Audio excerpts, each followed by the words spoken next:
A 5-year-old girl walked up to a stranger in a suit and said, "If you hug mommy, she won't cry tonight." The diner went silent. Her mother froze. And the man, powerful, distant, and cold, was not ready for the truth in that child's voice. What began with a single sentence unraveled into a whirlwind of secrets, heartbreak, and the kind of love no one saw coming. This is not just a love story. It is a story that might break your heart and heal it. Stay with us until the end. The rain had just stopped when the door to the small diner creaked open. The morning light was still dim, clouded by the gray haze that hung low over the city. Inside, the smell of burnt toast and fresh coffee lingered. The booths were half empty. It was the kind of place where people stopped in for warmth more than flavor, that he stepped in like he did not belong there. Tall, sharp in his dark suit, with polished shoes and a leather briefcase in one hand. His coat was still damp at the shoulders. His expression was unreadable, calm, calculated, the kind that made people turn twice without knowing why. The waitress glanced up from behind the counter and did a double take. He nodded politely and took a seat in the back corner, near the window. Across the room, a little girl with curly brown hair sat swinging her legs in the next booth. She wore a pink raincoat 2 sizes too big and mismatched socks. In front of her sat a coloring book filled with bold crayon strokes and a plate of untouched pancakes. At the other end of the booth, a woman stood with her back to the girl, mid-20s. Her apron tied in a crooked knot, strands of hair escaping from a messy bun. She was talking to the manager, her voice low, tense. Her hands were trembling slightly, though she smiled through it. Her name tag read Emma. The girl looked at her mother, then at the man in the corner. She slid off the booth, dragging a worn stuffed animal behind her, and walked, quietly, confidently, across the room. The man looked up just as she stopped in front of him. "Excuse me," she said, her voice soft but clear. He blinked. "Yes." The little girl looked down at her feet, then back up at him. "If you hug mommy, she will not cry tonight." Silence that hit him like a brick. The weight of that sentence hung in the air, heavy and impossible to ignore. That he looked past her, toward the counter, where Emma had now frozen mid-sentence, her eyes wide with horror. "Lily," she called out, rushing forward. The girl turned and smiled up at her mother. "It is okay, mommy. He looks nice." Emma scooped her up in one swift motion. Her cheeks flushed crimson. "I am so sorry," she said to the man, her voice breathless. She does that sometimes." The man stood slowly. "It is all right." His eyes met Emma's, and something passed between them. Not quite recognition, but a flicker of something. He nodded once and sat back down. Emma backed away, holding Lily close. She did not say another word, but her smile trembled at the edges. Back at their booth, Lily whispered, "Did I do good?" Emma kissed the top of her head. "You did brave." Outside, the clouds began to lift. But inside that diner, a stranger had just heard the most honest sentence of his life, and he would not forget it. Not tonight. Not ever. The apartment smelled faintly of lavender and laundry detergent, though neither were recent. It was a third-floor walk-up in a building that had not seen a renovation in at least 20 years. The hallway light outside flickered every few seconds, like a tired heartbeat. Inside, Emma folded a pair of tiny socks and placed them gently on the end of a second-hand bed. Across the room, Lily sat cross-legged on the floor, coloring with a concentration that made her tongue stick slightly out of her mouth. It was Thursday. Emma knew this because she had exactly 3 shifts left until rent was due, and she was $43 short. She sat down beside her daughter, smoothing her hands over her apron. "What are you drawing, sweetheart?" "A dragon," Lily said, proudly holding up a swirl of colors. "But he is not scary. He is protecting his baby dragon." Emma smiled. "Like a mommy dragon?" Lily nodded. "Exactly." Emma reached for a nearby crayon and began to fill in the corner of the page. For a moment, they were just 2 people coloring. But when Lily was asleep that night, curled up with her stuffed elephant under a blanket full of holes, Emma sat on the kitchen floor and cried quietly into a dish towel. She had mastered the art of crying without sound. It was not just about the bills. It was not just the endless loop of working, cleaning, feeding, and surviving. It was the loneliness that crept in at odd hours, when Lily was laughing, when a song played in the grocery store, when she saw couples walking hand in hand. It was the ache of not being seen, of being just another tired face in a crowd. Emma had not planned for this life. She had once dreamed of art school, of illustrating children's books. She had a scholarship letter folded in a box somewhere beneath her bed. It was never mailed back. When Lily's father left, 3 days after the first ultrasound, Emma had already decided she would never depend on anyone again. But no one tells you how heavy independence feels when it is wrapped in single motherhood. Still, she smiled every day. She made Lily pancakes shaped like animals. She invented bedtime stories on the fly. She taught her how to be strong and kind. Even when the world was not the diner, Emma worked morning shifts before Lily woke up and evening shifts after school. Her neighbor, Miss Clara, watched Lily in exchange for groceries and help with her garden. It was not ideal, but it was love. Everyone at the diner knew Emma, not because she complained, but because she never did.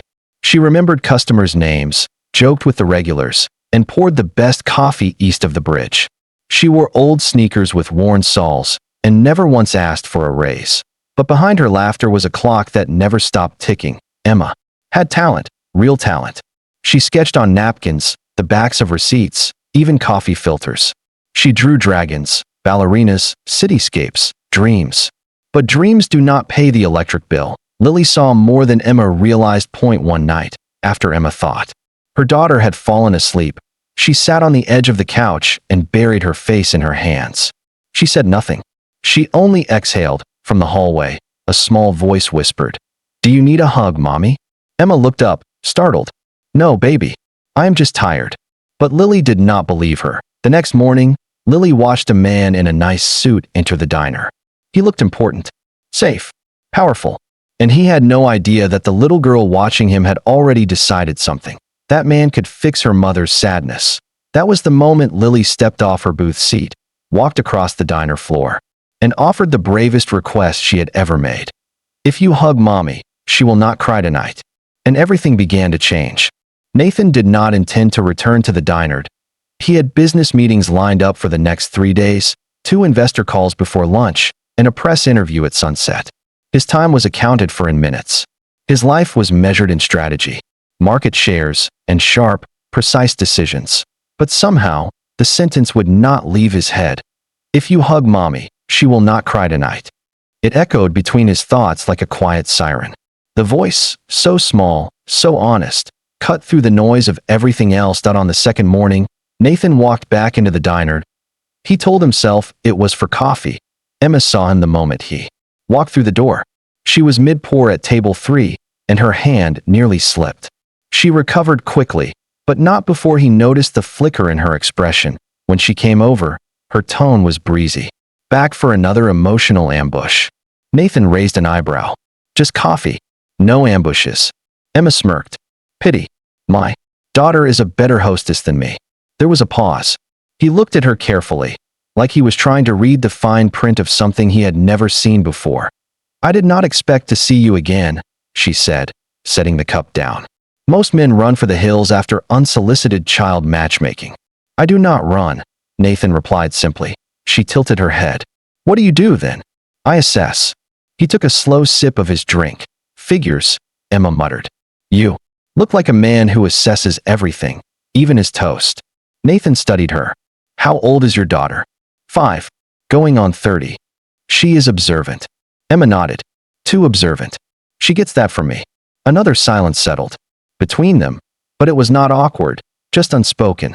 Then Nathan said, "You should not let her talk to strangers like that." Emma froze. Her eyes narrowed slightly. "Excuse me." "She should be more cautious," he added. "You never know who someone is." "I know," Emma said, her voice sharp now. "That is why I teach her to trust her instincts, not her fear." Nathan's expression remained unreadable. "Still, she is 5, Emma cut in. "She does not know who you are." She saw someone sitting alone who looked sad. That is what she responded to. "Maybe you should ask yourself why she saw that in the first place." Her words landed with surprising force. Nathan sat back, caught off guard. Emma crossed her arms. "Listen, Mr. Suit, and I mean that affectionately. You do not get to walk in here, look like a stock photo for a Forbes article, and then lecture my kid about being human." "I was not lecturing," he said quietly. "I was concerned." Emma softened, just slightly. Well, she sighed. Next time, concern looks better with a smile. And maybe a tip. With that, she walked away, leaving him alone at the booth. Nathan did not move for a long time that he looked down at the coffee. It was slightly bitter, slightly warm. Just like her in his world, things made sense. Contracts, schedules, control. But here, in this mismatched diner with its sticky menus and a waitress who drew dragons on napkins, he was not sure of anything anymore.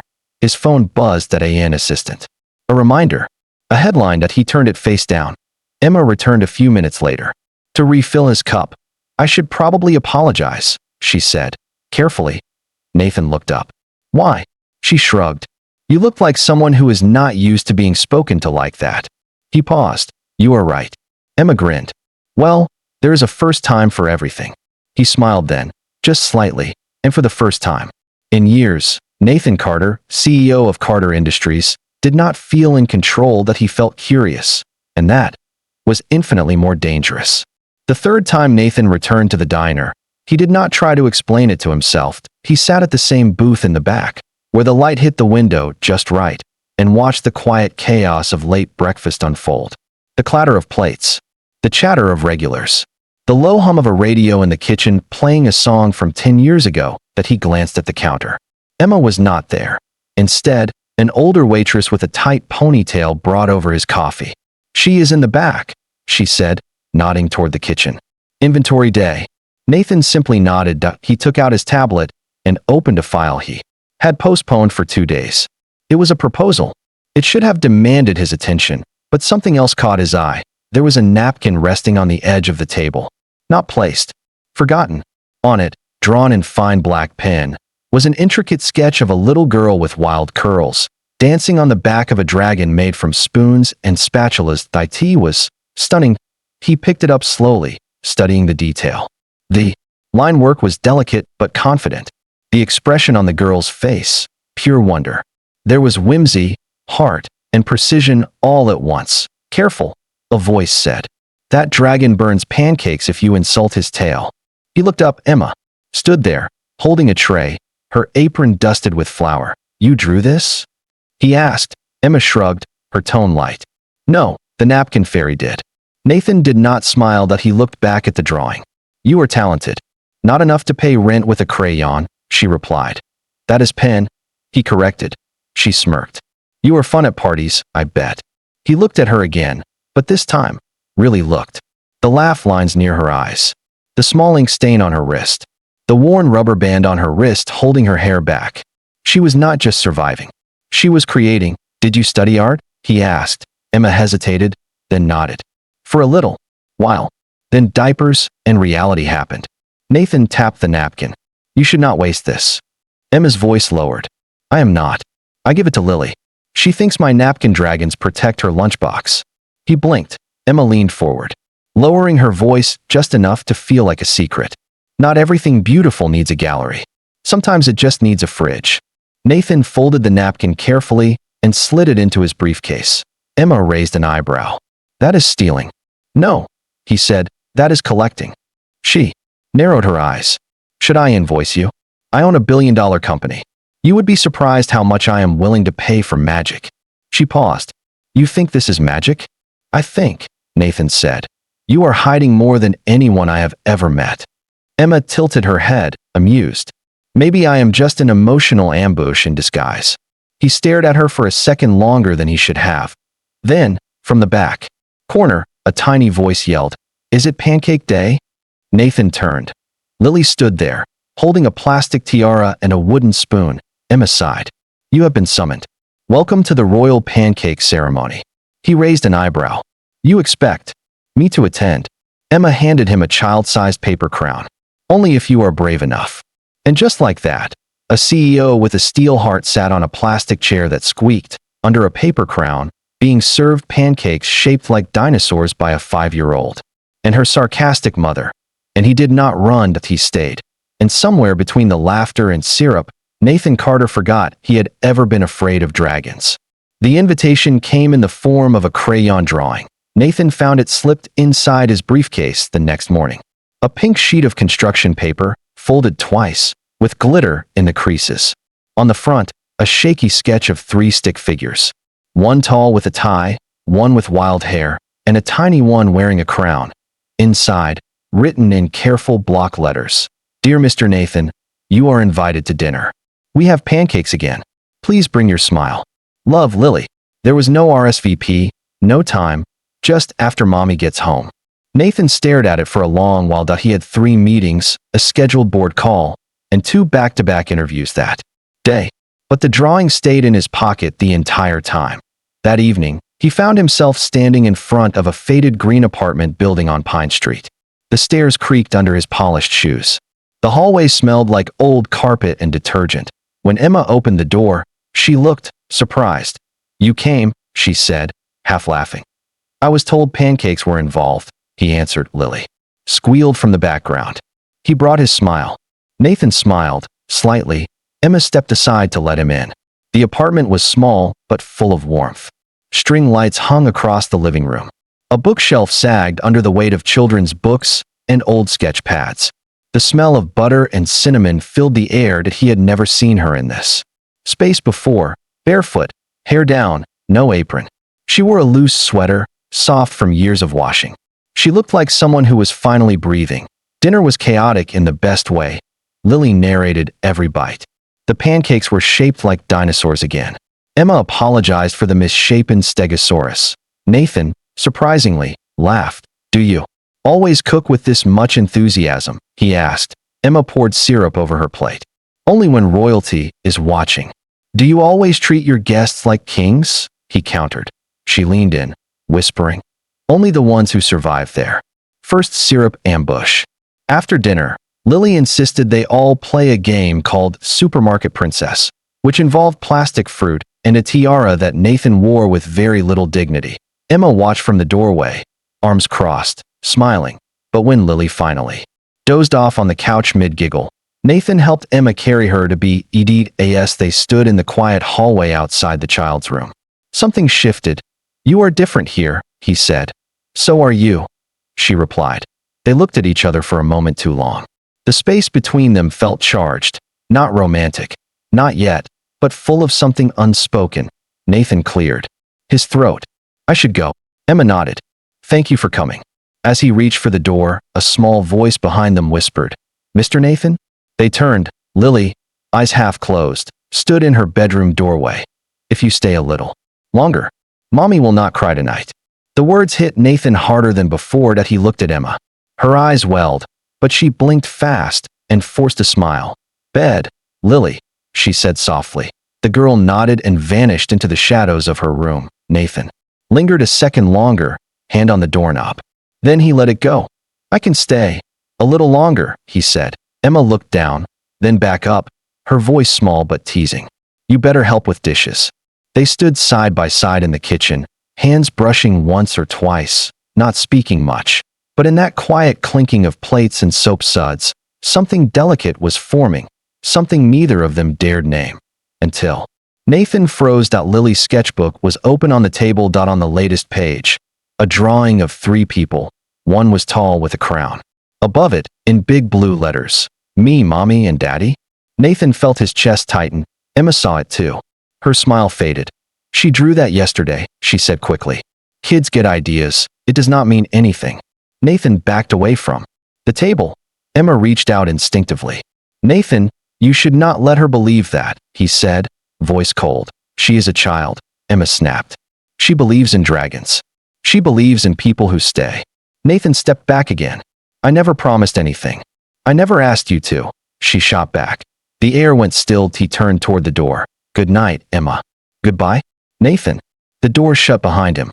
No sound, just silence. Inside, Emma stood with the sink still running, water spilling over the edge of a plate she was not holding anymore. And in her daughter's bedroom, Lily whispered into the dark, "I thought hugs were supposed to fix things." The story broke 2 days later.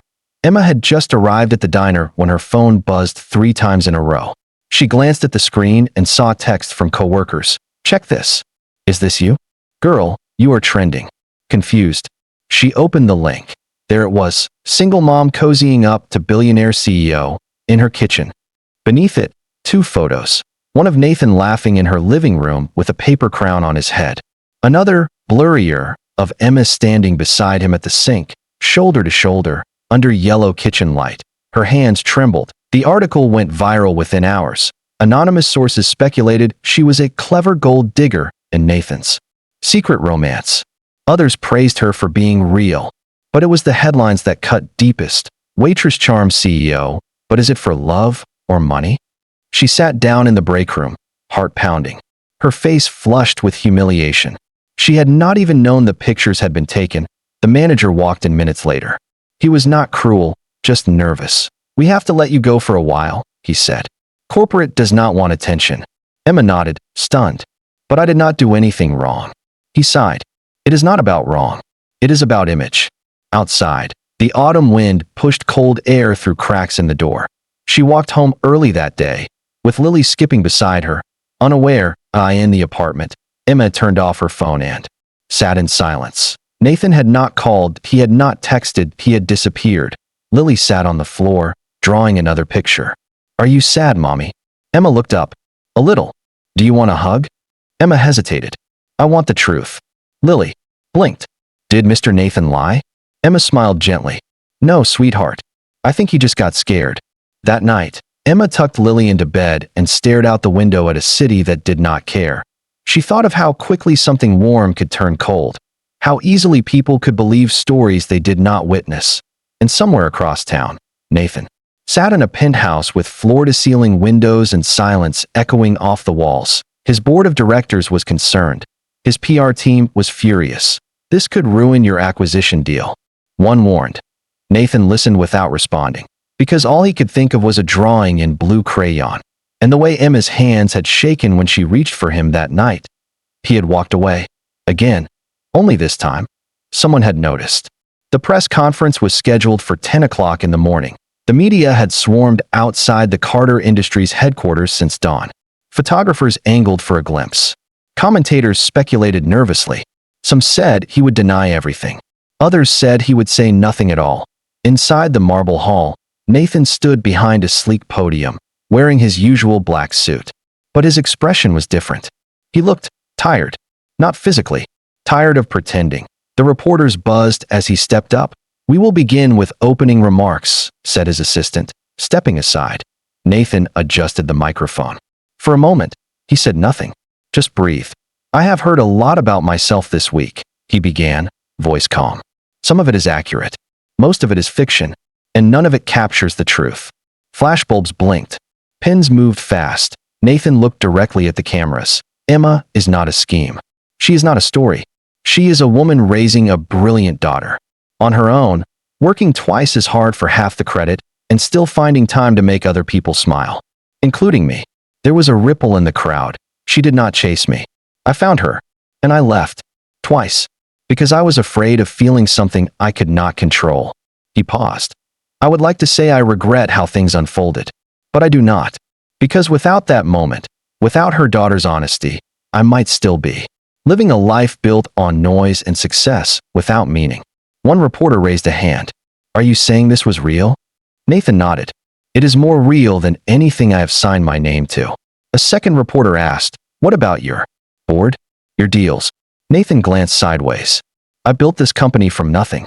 If anyone wants to walk away because I care about a waitress and her daughter, they were never with me in the first place." Silenced that he gave a final nod and stepped back.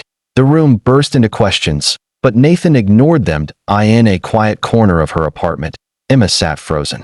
She had not intended to watch, but curiosity had won. Tears streamed silently down her cheeks. Lily crawled into her lap. "Why are you crying, Mommy?" Emma smiled, brushing her daughter's curls back. "Because sometimes the truth wins." That evening, as golden light poured through the windows of the diner she no longer worked at, a black car pulled up outside, and a man stepped out. Not as a CEO, not as a stranger, but as someone who finally understood what it meant to stay. The sky had turned soft amber by the time Emma stepped outside. She was sweeping the sidewalk in front of Ms. Clara's building, her apron now worn from weeks of baking to cover bills. She looked tired, but peaceful. There was something quieter in her now. Acceptance, perhaps, She did not see the car until it stopped across the street. A sleek black vehicle, polished and still, like it had arrived not from traffic, but from fate itself. The back door opened. Nathan stepped out, in no suit. No briefcase. Just jeans, a navy coat, and a nervous look in his eyes. Emma froze. He crossed the street slowly, hands in his pockets. For the first time since they met, he looked unsure. "Hi," he said softly. She looked at him, unreadable. "No cameras today?" He shook his head. "Only heartbeats." There was a long pause. "I watched the press conference," she said. "I meant every word," he replied. "Especially the ones I should have said sooner." Emma exhaled. "Why now?" Nathan looked down for a moment, then back up at her. "Because every morning since I walked away, I have heard her voice. If you hug mommy, she will not cry tonight. And it killed me that I became the reason you cried instead." She blinked. Fast, her throat tight. "You do not owe me anything, Nathan." "I know," he said, "but I want to give you everything anyway." Just then, the door creaked behind them. Lily stood on the porch, wearing socks and a paper crown. She stared at Nathan. "Are you going to hug mommy now?" He smiled gently. "May I?" Emma looked at her daughter, then at the man in front of her. She nodded. He stepped forward and pulled her into his arms, not with urgency, not with guilt, but with the full weight of everything he had been afraid to feel. Emma sank into him, one hand gripping the back of his coat. Her breath trembled against his neck. Lily clapped behind them. "I knew it." Later that night, they sat together on the couch in the small apartment, now lit by string lights and warmth. Emma sipped tea while Lily colored on Nathan's tablet with permission. He looked at Emma. "You were right, by the way." "About what?" "My pancakes are terrible." She grinned. "And yet you still tried." "Only because I had the best teacher." They looked at each other, laughter behind their eyes. He took her hand. "I cannot promise the world will always be kind," he said, "but I can promise that I will never leave again." She squeezed his fingers gently. "You showed up. That is more than most." Outside, snow had begun to fall in quiet flakes. Inside, a family was beginning. Unconventionally, unexpectedly, but unmistakably, love had knocked. And this time, no one ran. Sometimes, all it takes is one small voice and one simple hug to change everything. This was not just a love story. It was a reminder that the most powerful moments often come quietly, from a child's honesty, from a missed goodbye, from someone who chooses to return. That if this story touched your heart, we would love to hear from you. Drop a comment below and tell us, where in the world are you watching from? Which moment hit you the hardest? Did you cry like we did when Lily said those words? We read every single message, and your stories inspire us too. And if you believe in awakening stories, soul-stirring stories, and the kind of love stories that heal, surprise, and stay with you, make sure to hit subscribe for more impressive stories like this one. Because love is not always loud. Sometimes it simply shows up, holds you tight, and stays.